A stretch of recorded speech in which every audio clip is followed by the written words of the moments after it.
Thomas had gone to the works to be mended, so the fat controller asked Duck to look after the branch line. Duck was delighted. It was a nice change, and he got along swimmingly with the coaches. Percy was happy to see him again, and although Toby was grateful for the help, he found Duck to be rather opinionated. One morning, Toby was bringing trucks from the quarry.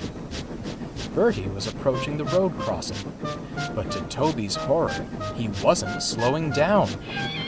The brakes came on, and both engine and bus shut their eyes. They just missed each other.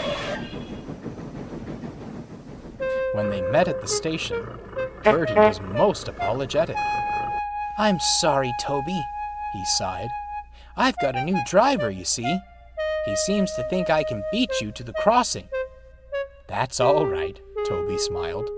"I just hope he doesn't put you in danger like that again." Duck arrived with Annie and Clarabelle. He'd heard everything. "Didn't your driver see the crossing gates, Bertie?" "There are no gates," Toby replied. "It's—" Duck gasped. "How can you run on a line with no gates? It isn't dignified. Otherwise, those road vehicles wouldn't know to stop." "I know when to stop, thank you," scowled Bertie. "It's for your safety as well as ours, Bertie," replied Duck. "Accidents cause problems for all of us. The fat controller needs to put up gates at once. You should have asked him to do so ages ago." Toby and Bertie said no more. "I don't believe it, Percy," said Duck. "I never thought Toby would be foolish enough to run on an unsafe line." "The line is safer because Toby runs on it," replied Percy.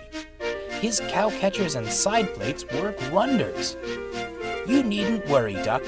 If the fat controller thought gates were needed, he'd have put them up long ago." Duck was unconvinced. They were needed, in his opinion. Recently, one of the level crossings had been having issues with its gates. Sometimes they worked as intended. Others, they stuck, no matter how hard the signalman pulled the lever. Unfortunately, no one had warned Duck. Duck was puffing happily along. The coaches sang quietly to each other, and Duck was pleased with himself. He passed a level crossing, its gates keeping traffic at bay. "Now that's the way," he thought, "just like a proper railway." At the troublesome crossing, the cars and trucks had passed safely through. A new signalman was on duty. He pulled the lever and went back to his coffee. He didn't notice the gates had stuck. Duck soon approached the gates, but he didn't worry. They'll open, he smiled. But they didn't. They're sure to open. They have to. Still, the gates stayed shut, and Duck was getting closer and closer. "Stop! Stop!" he cried. His brakes screeched and his whistle blew, but it was too late. Duck sat on the crossing, remnants of the gate clinging to his front. "Oh dear," he blushed. There wasn't time to examine him.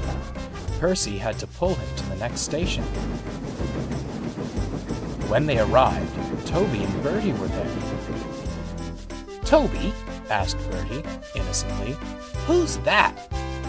"It's Duck," replied Toby. "Though it seems he can't decide between pulling a train and being a crossing guard." "Whatever he's doing, it doesn't look very safe to me." They laughed, as Bertie roared away with his passengers. Duck blushed once again and looked at his buffers, decorated by the broken gate. He wouldn't be making any remarks about safety for quite some time.